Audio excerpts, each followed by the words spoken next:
Sebuah kitab suci jika benar bersumber dari Tuhan, tidak mungkin ada pertentangan di dalamnya, terlepas siapapun yang menerima wahyu tersebut. Mari kita cek apakah Bible umat Kristiani memenuhi kriteria tersebut.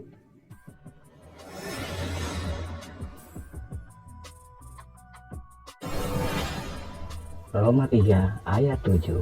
Tetapi jika kebenaran Allah oleh dustaku semakin melimpah bagi kemuliaannya, mengapa aku masih dihakimi lagi sebagai orang berdosa? Kolose 1 ayat 1. Dari Paulus, Rasul Kristus Yesus, oleh kehendak Allah dan Timotius saudara kita. Dalam ayat ini, Paulus dengan lantang mengakui bahwa dirinya Rasul Yesus. Bukan itu saja, Paulus bahkan berani mengklaim dirinya adalah Bapa dalam Kristus Yesus.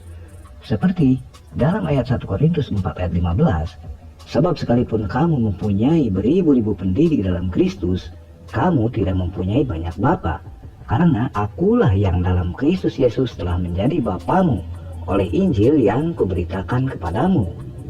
Jika Paulus sudah menganggap bahwa dirinya Bapa dalam Kristus Yesus, maka jika merujuk pada ayat berikut ini bisa disimpulkan siapa Paulus. 2 Korintus 11 ayat 31, Allah yaitu Bapa dari Yesus. Mungkinkah Paulus secara tidak langsung mengaku dirinya Allah? Permasalahannya sekarang, benarkah Paulus Rasul Yesus? Padahal bisa ditelusuri Paulus bukan orang yang hidup sejaman dengan Yesus. Bagaimana ucapannya diverifikasi Yesus? Lalu tiba-tiba saja Paulus jadi rasul dan membawa ajaran baru tanpa Yesus ketahui. Mari kita lihat kedustaan Paulus dalam pengakuannya yang saling berbeda-beda. Dalam Kisah Para Rasul 9 ayat 3 sampai dengan ayat 9 diceritakan, dalam perjalanan ke Damsyik, ketika ia sudah dekat kota itu, tiba-tiba cahaya memancar dari langit mengelilingi dia. Ia rebah ke tanah dan kedengaranlah olehnya suatu suara yang berkata kepadanya, Saulus, Saulus, mengapakah engkau menganiaya aku? Jawab Saulus, siapakah engkau Tuhan? Katanya, akulah Yesus yang kau aniaya itu. Tetapi bangunlah dan pergilah ke dalam kota. Di sana akan dikatakan kepadamu apa yang harus kau perbuat. Maka termangu-mangulah teman-temannya seperjalanan, karena mereka memang mendengar suara itu, tetapi tidak melihat seorang juga pun. Saulus bangun dan berdiri, lalu membuka matanya, tetapi ia tidak dapat melihat apa-apa. Mereka harus menuntun dia masuk ke Damsyik. 3 hari lamanya ia tidak dapat melihat, dan 3 hari lamanya ia tidak makan dan minum. Buat Kristener, silahkan buka Bible-nya. Kita lihat bualan Paulus yang kontradiksi dengan ayat-ayat lainnya. Dalam Kisah Para Rasul 9 ayat 7, yang berbunyi, maka termangu-mangulah teman-temannya seperjalanan, karena mereka memang mendengar suara itu, tetapi tidak melihat seorang juga pun. Bandingkan dengan Kisah Para Rasul 22 ayat 9. Dan mereka menyertai aku memang melihat cahaya itu, tetapi suara dia yang berkata kepadaku tidak mereka dengar. Di Kisah Para Rasul 9 ayat 7, teman Paulus mendengar suara tapi tidak melihat seorang juga pun. Tetapi di Kisah Para Rasul 22 ayat 9, justru sebaliknya, teman Paulus melihat sumber suara, tapi suara tersebut tidak mereka dengar. Kesaksian Paulus mana yang harus dipercaya? Lanjut ke Kisah Para Rasul 9 ayat 4. Ia rebah ke tanah, dan kedengaranlah olehnya suatu suara yang berkata kepadanya, Saulus, Saulus, mengapa engkau menganiaya aku? Sementara di Kisah Para Rasul 26 ayat 14, kami semua rebah ke tanah, dan aku mendengar suatu suara yang mengatakan kepadaku dalam bahasa Ibrani, Saulus, Saulus, mengapa engkau menganiaya aku?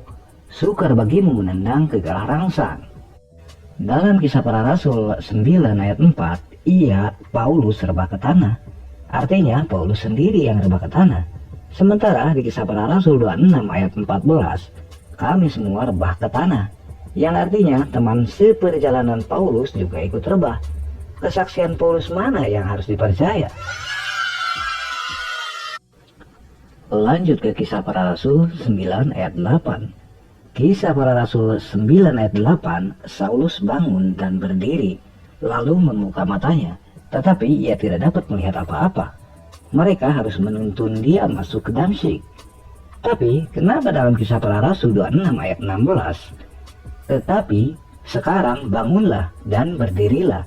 Aku menampakkan diri kepadamu untuk menetapkan engkau menjadi pelayan dan saksi tentang segala sesuatu yang telah kau lihat daripadaku, dan tentang apa yang akan kuperlihatkan kepadamu nanti. Dalam Kisah Para Rasul 9 ayat 8, Paulus berdiri dalam keadaan buta. Tapi dalam Kisah Para Rasul 26 ayat 16, Paulus bangun dan melihat Yesus menampakkan dirinya. Kesaksian mana yang harus dipercaya daripada Paulus ini? Dari kontradiksi pengakuan Paulus di atas bisa disimpulkan bahwa Paulus hanya berdusta. Bahkan bisa jadi dia rasul palsu, karena pengakuannya saja sudah beda-beda. Apakah bisa dipercaya omongan orang pelin-pelan? Apalagi bila kita lihat perkataannya yang seolah-olah memiliki otoritas tertinggi selayaknya Yesus.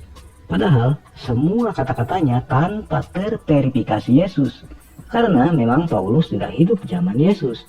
Lihat saja ayatnya di mana Paulus merubah hukum Yesus. Dalam Matius 5 ayat 18, Yesus berkata, "Karena aku berkata kepadamu, sesungguhnya selama belum lenyap langit dan bumi ini, satu iota atau satu titik pun tidak akan ditiadakan dari hukum Taurat, sebelum semuanya terjadi." Perkataan Yesus jelas, hukum Taurat satu iota pun tidak ditiadakan sebelum langit dan bumi lenyap. Intinya sampai kiamat. Namun apa kata Paulus? Efesus 2 ayat 15, "Sebab dengan matinya sebagai manusia, ia telah membatalkan hukum Taurat dengan segala perintah dan ketentuannya untuk menciptakan keduanya menjadi satu manusia baru di dalam dirinya, dan dengan itu mengadakan damai sejahtera." Sungguh bertentangan, bukan? Lebih kuasa siapa sebenarnya? Yesus apa Paulus?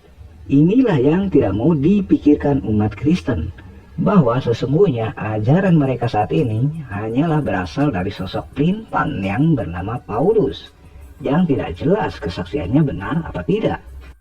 Bila dilihat dari kontradiksi kesaksiannya, maka patut jika Paulus disebut bapa segala dusta. Salam akal sehat. Jangan lupa dukung kami dengan cara share, like, and subscribe.